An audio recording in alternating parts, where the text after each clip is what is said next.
Parece até que estou vendo o céu se abrindo, e nas nuvens Jesus me chamando pra com Ele encontrar.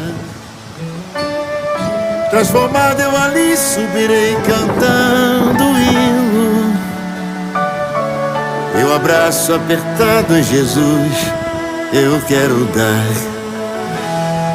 Nessa hora o pastor da igreja vai entregar